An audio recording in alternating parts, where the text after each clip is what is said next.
Fascist স্বৈরাচার শেখ হাসিনা বাংলাদেশ থেকে বিতাড়িত হওয়ার পর নতুন বাংলাদেশের আবির্ভাব ঘটে।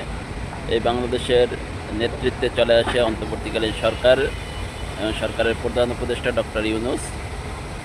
এই ডক্টর ইউনূসের অধীনে অনেক সংস্কার কমিশন গঠিত হয়। এই সংস্কার কমিশন অনেক সংস্কার প্রস্তাব উত্থাপন করা হয়। সেখানে বিএনপির বিরোধিতা থাকা সত্ত্বেও অনেকগুলো সংস্কার প্রস্তাবে একমত হয় এবং কিছু সংস্কার প্রস্তাবে বিএনপি ভিন্নমত পোষণ করে এবং সংখ্যাগরিষ্ঠতার ভিত্তিতে সংস্কার প্রস্তাবে ঐক্য চলে আসে। তারপরে এখন যা সংস্কার প্রস্তাবের পর এই যে জুলাই সনদ বাস্তবায়নে নিয়ে সবাই ঐক্যমত চলে এসে জুলাই সনদে স্বাক্ষর হয়েছে, কিন্তু গণভোট প্রশ্নে একটা দ্বিমত রয়ে গেছে। এখন বাংলাদেশ জামাত ইসলাম এর জনসমর্থন দিন দিন বৃদ্ধি পাচ্ছে, তারা ক্ষমতার দ্বার প্রান্তে চলে যাচ্ছে এবং সরকার গঠনের সম্ভাবনাও দেখা দিয়েছে।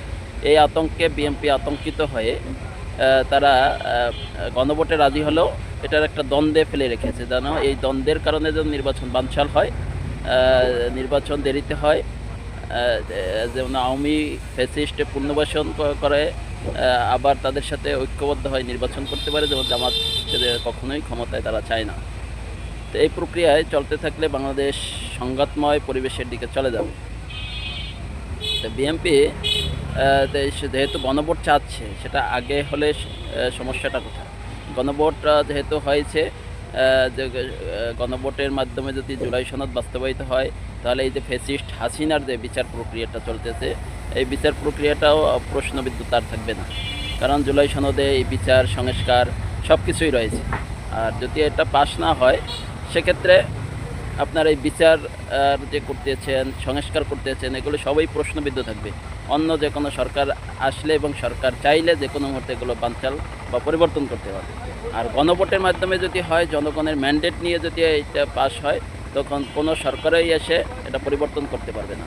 এই জুলাই সনদের ভিতরে আছে আপনার নির্বাচন কমিশনার সংস্কার, আর দুর্নীতি দমন কমিশন সংস্কার, বিচারপতিদের নিয়োগ প্রশ্নে সংস্কার, রাষ্ট্রপতি নিয়োগের সংস্কার, প্রধানমন্ত্রী ক্ষমতার ভারসাম্য, তারপর উচ্চকক্ষ পিআর পদ্ধতিতে নির্ধারণ, এভাবে বিভিন্ন অসংখ্য সংস্কার, যেগুলো বাংলাদেশ একটি নতুন বাংলাদেশের দিকে ধাবিত করবে।